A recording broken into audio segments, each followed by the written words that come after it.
So I had this sort of interesting thought.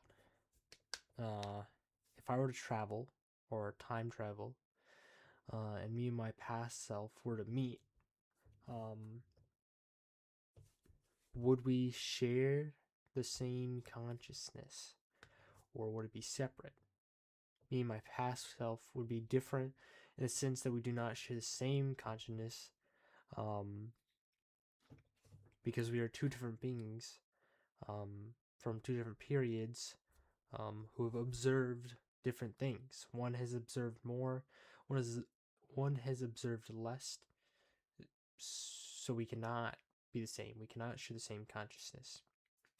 And then if we do, um, which one of us holds this control? The control being the state in which two consciousness of different periods exist in the same space/point in time. But they do not share the same physical space. They are not the same body. They are two separate. They're two separate beings. And as I kind of looked into it, I came upon this question, or this idea of what continuity, one being continuity, the other being identity. Continuity being this state of being over time and who you are as a person throughout time,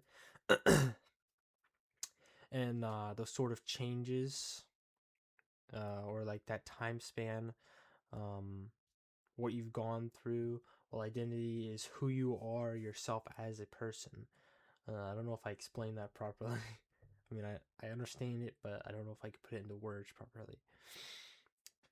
So it's this idea is the consciousness ever changing as well as dependent on some sense of self? What are you in all instances rather than in this specific moment? I thought of some ideas, some like biological and physical. You are determined by your physical appearance. If you have a drastic change in personality to mental, like your mental scape, does your physical body still constitute you as the same person? So even though I change in the head, say, oh, there's a brain here with a different mind, and I bring that brain and I put it in my head, even though my physical body's the same, my brain is now different. So does that constitute me as the same person or a different person? The next would be temporal, your authenticity in time and space. Am I different from who I was a few seconds ago, or over the course of time, if we shared the same space, would we be the same person? And personally, I don't think that two beings of different times could be the same person, because you guys obviously are no longer experiencing things from the same body. So if you're separate, there's no way that the two beings could exist at the same time. Because if you were to meet and then meet yourself, you two would be having two different experiences. The experiences would no longer be the same. Yeah, and I thought this quote, I don't know if it is from Heraclitus, but I think it was interesting and sort of important. The thing, no man ever steps in the same river twice, for it's not the same river and he's not the same man. So the ever flowing river will continue to flow, and so it will never be the same river. And the man who stands in that river will not how do I say this? He won't be the same man standing in that river because it will continuously flow. So he cannot be the same man, and the river cannot be the same river, obviously, because it's continued flow. Anyway, besides the point. Next would be mental, who you are within your own head/thought. So this time, rather than physical, it's who you are in your head. So who you believe you are here is different than your physical body. So is it about who I believe I am in my head, or is it what people perceive me as? So I thought of a few examples. A person with split personality disorder, who believes himself to be multiple identities, how can we say which identity is more real than the other when that person fully believes, or those identities fully believe, that they are um, real, and they should be constituted as real, um, because in this body they are very much real. A person who mentally breaks down and turns into another person. Obviously, we've heard of savant syndrome, where a person gets hit in the back of the head and their personality changes. They may become very skilled at something such as math, and it's almost like a switch was flipped inside their head, and they become a completely different person than they were. I think it's interesting. It's really cool to. Well, it's terrible.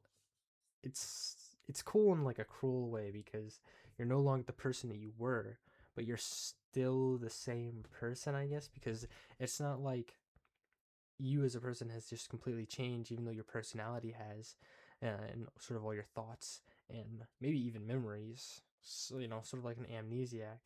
But I don't think that fully means that you're a new person. I think in some way you've changed, um, in some cases very drastically, but I don't think that fully means that you're a different person. But I don't know how to separate the old identity from this new identity of, having savant syndrome. And another thing was like the memory change. So what I remember as a person constitutes my identity. So if I remember falling off my bike as a kid, that was me. But if I don't remember, this was something that I looked into. But if I don't remember it, then that is not constituted as me. There was some like falsities, or like some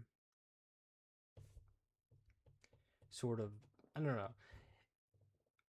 It's based off what you remember. So if you don't remember, or don't remember correctly, then that person cannot be you. But just because you don't remember properly does not mean that you are not that person, because you lived it. You're not especially different from that person. You were simply at a different point in time, but it is also being at a different point in time then mean that you are a different person. So it's like what you remember versus who you are. And just because I remember who I was doesn't mean that I am still that person. It's very confusing. And I'm not sure what really constitutes like continuity and identity, and then what it means to then, have this different, be a different being than, say, my past self. I added spiritual.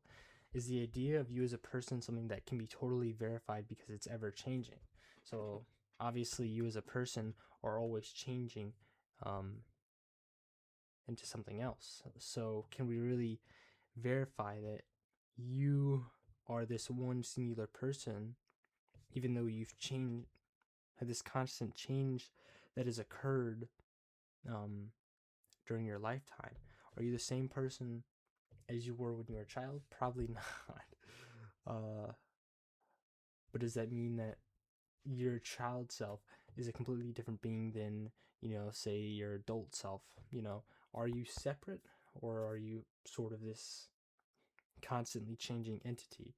I think if you and your child self were to, be in the same room at the same time, then you'd be different. But over like space and time, you are very much the same. Next to social, like sort of how people see you, and in every instance, are you different? Are you a different person to every person? Is a person who sees me as a bully just as right as someone who sees me as nice? Obviously there are 8 billion people in this world. Everyone's probably going to see you in a different light. So how do we say that what one person believes is true and what one person believes is not, when equally they're all just as true? Because it is based on a reality of how each person sees you. Now, I won't say everything they say about you is true, but everything they believe in their minds about you is true. That is very much how you are as a person. So I would say you are a different person to everyone. I think there is one sort of really interesting idea that is explored about this. I'm sure you guys have heard it, the ship of Theseus paradox.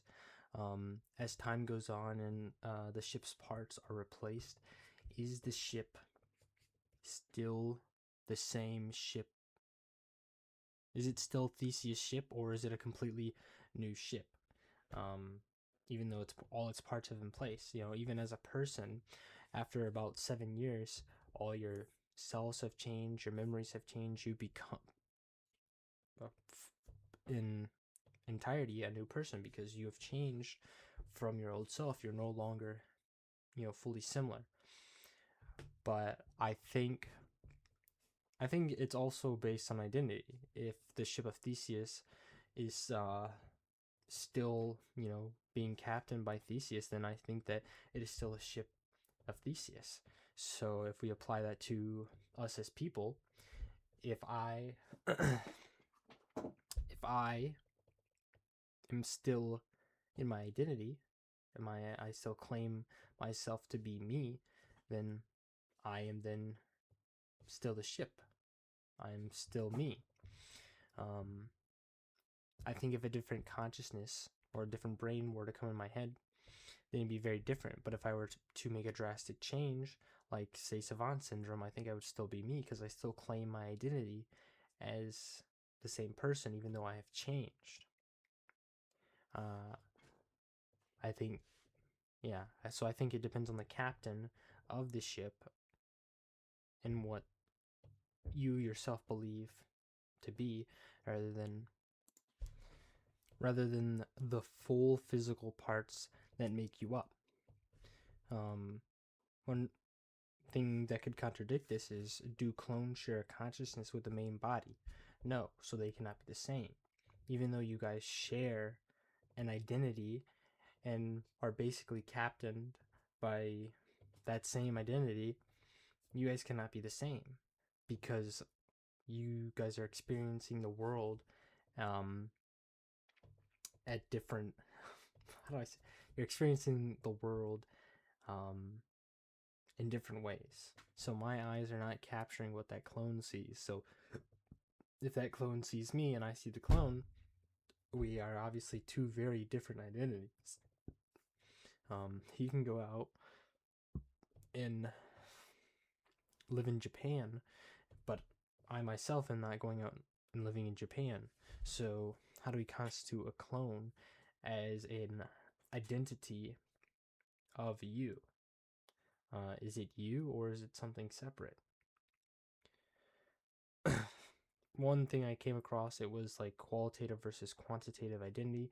Who you believe you are versus who you are. How you may not share the features of past, present self, but as a number, you are the same. So like, as a child, I was, small. I'm not too big now, but I'm bigger than my, child self. So we do not share, physical continuity or bodily continuity, or memory, but as a number, we are still the same. Like, we have not changed or separated into two separate beings. We are still one. So I guess that's how you could also talk about clones. When the clone separates, the bodily and physical continuity is no longer together. They have changed. So, although the qualitative identity is very similar, the quantitative identity it doesn't match because there's two separate identities now. Now that clone and me will go on to make new memories separate of each other. Yeah, there's not really a point to this. I just wanted to talk about continuity and identity and sort of these things that we perceive as like people. And I think it's an interesting idea to think about who we are ourselves, and sort of that ego and identity inside of us, and how that can change, and how it can sort of mesh with these different ideas like time travel, cloning, savant syndrome, and how we decide like who we are as people. And no matter the case, I would like to say I am the only me. I think like the only me. So I don't know. Who are you guys as people? How do you see it? Do you see yourselves as only an instance of, captured time? Or do you see yourselves as all of yourself throughout captured time? Are you one instance? Are you all instances? I know. That's all I have to say. Peace out. Bye.